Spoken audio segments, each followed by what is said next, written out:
Thank you, Captain. Good evening, everyone. Today at 4:56 precisely, just before 5 o'clock, our rescue paramedic crew, known as Air 5, which is a heavy lift helicopter, with a crew of 6, were on board, and they were assisting the fire department in transporting a patient. And it was a vehicle rollover, and this is the San Gabriel Canyon on Highway 39.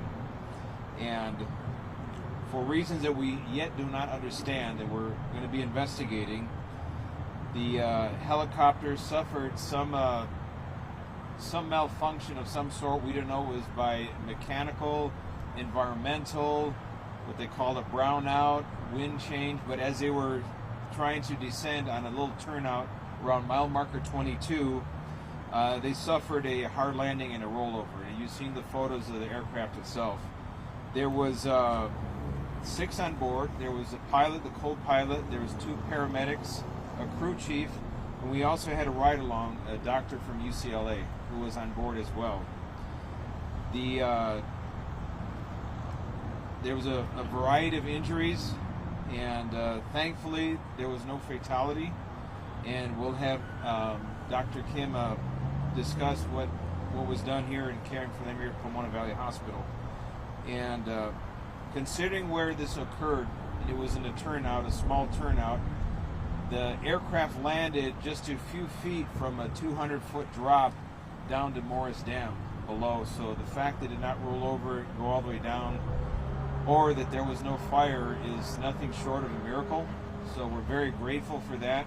All the families have been notified. They're here, and we've made all the arrangements, so we'll be talking with them. But they're relieved to know that their loved ones are alive and well and being well taken care of. So now I'm going to turn it over to Dr. James Kim from Pomona Valley. Thank you, Sheriff Villanueva. I'm Dr. James Kim. I'm the Medical Director of the Department of Emergency Medicine here at Pomona Valley Hospital Medical Center. Earlier this evening, we received a trauma activation for a number of patients involved in a helicopter crash. The patients were transported here to Pomona Valley Hospital Medical Center as the regional trauma center, where our highly skilled trauma physicians and emergency department staff and physicians were able to immediately assess and initiate stabilization of care. At this time, we're able to share that all patients are currently in stable condition. We'll be continuing to provide them with the best care possible as they continue in their recovery. And all our thoughts and our prayers are with their loved ones and members of the LA County Sheriff family. Thank you. Thank you, Dr. Kim. With us, we have a pilot from Air 5. This is Deputy Rob Grassi over here. We have Lieutenant Sue Borkowski, who from our Special Enforcement Bureau. We have Mike Loom, who does our search and rescue as well. So we have quite a group of people here. And any questions you may have. Sheriff, you could talk about the types of injuries the deputies sustained? There's a range of injuries, and obviously some of the crew, actually the 2 paramedics, were involved in extricating the pilot and the co-pilot, because it's a very more confined space. The range of injuries, there's some, they're pretty banged up, some of them, and I'll leave it at there's some fractures and broken ribs and things like that nature, but thankfully nothing that is life-threatening at this time, and they're in good hands here at the center. So considering the location, the fuel that was spilled out and it did not ignite, it did not go over the cliff, it is a miracle. Sheriff, you said it appeared that they were actually trying to land on that turnout right there. Yes. Can you talk a little bit about what that was like? I mean, they must have been making a mayday call as that was happening, as they were coming in. In fact, I'm going to have our pilot himself can speak about just what that involves. Hi, my name's Deputy Grassi. I'm one of the pilots for Air Rescue 5. Deputy, can you spell it for me, please? Its last name is Gracia, Gracia. First name Rob. And what was was your question again, sir? Yeah, can you just talk about the nature of this hard landing? They must have been making a mayday call as they're coming down. Well, it's really hard to say if they had time to make a mayday call, given the areas that it was in, the terrain. It's a really confined space, so they might not have had time as they were making the approach for the landing. So it's unknown at this time if any mayday call was actually put in or got out. Given the area that it's in, it might not even gotten out because of all the mountainous terrain. Once you're below a certain altitude, that signal won't even go out sometimes. There was some weather, some clouds in the mountains. Was weather a factor at this point? Do you guys know that? Not that I'm aware of. Were they actively picking up a patient, or were they en route to pick up the patient? They were landing to pick up a patient, from what I understand. Oh, so that turnout was where this motor vehicle incident occurred, and they were trying to land there? Yeah. So what happens is if there's an accident, we have to find an area on the road that's available to us to land the helicopter. As long as it's we can safely land there and it's big enough for us to put the helicopter in, we'll attempt that. And that's what they were looking to do, so they can safely land and load up a patient to transport to the local hospital for care. Ballpark, how far from that turnout and the motor vehicle accident site? How far away? I'm not sure. That's still under investigation. I'm sorry? How's the patient? The patient, I don't think the patient was even loaded up yet. They were actually making the approach to land before even getting to the patient. So they don't even think they made it to the No, patient. but I mean, like, did the patient ever get out? I don't know at this time. Where was the patient transported by ground? I believe they were. I don't know for sure, but the patient wasn't even loaded in the helicopter yet. They were actually making the landing in order to load the patient up. So the patient wasn't even loaded in the helicopter yet. Anything else?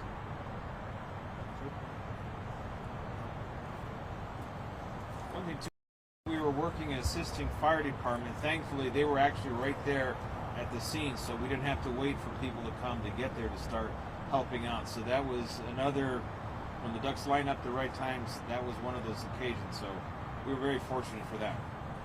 Any questions? Spanish? Sí. ¿Algo así nos podría explicar lo que sucedió?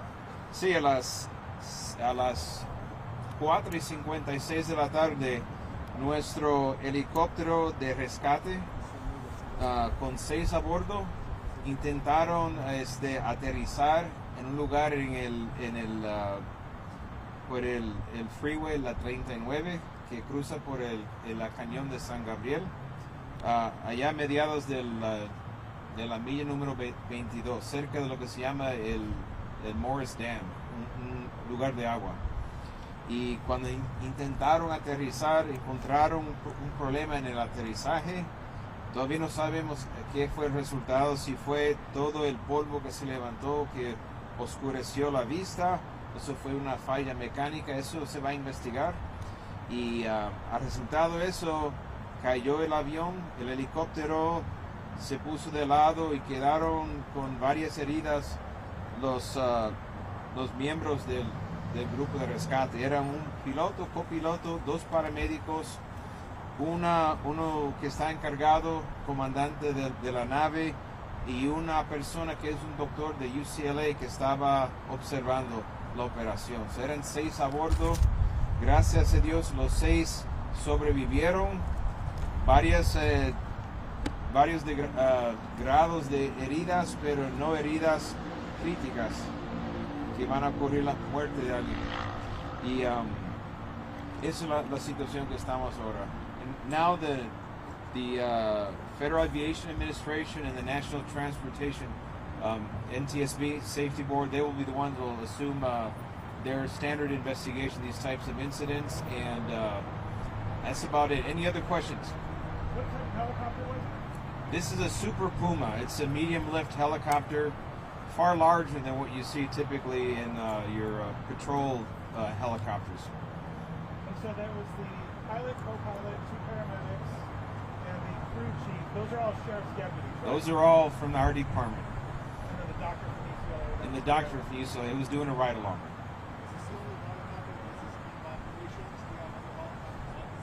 How's that? So do you have any other helicopters like this that can do those kind of operations, or are you kind of out of it now because you're out of that helicopter? We have 3 helicopters like this. Well, make there now 2 helicopters like this. And until we know exactly what happened, we're going to be on standby with those 2. But we're obviously short on personnel and on crews, so this is going to make rescues a little more difficult. You got to realize this crew, at an average year, they're doing 500 to 700 rescues a year, typically all in the mountains. Because people go to the mountains and they do really dumb things. They get themselves in harm's way, and they're alive today because of this crew. So it was their turn to be rescued, and we're grateful for everyone who came there to aid the fire department, the fine staff here at the hospital. And it just shows you how perilous the job they do day in and day out rescuing other people, and something this can easily happen any day. So we're very thankful that everyone survived. Sheriff, was the doctor injured, the UCLA doctor? To my knowledge, no. I spoke to all 6 of them, and he actually seemed to be the one in best shape. Have there been any other reported problems in the past with these helicopters from your department? Not to my knowledge, no.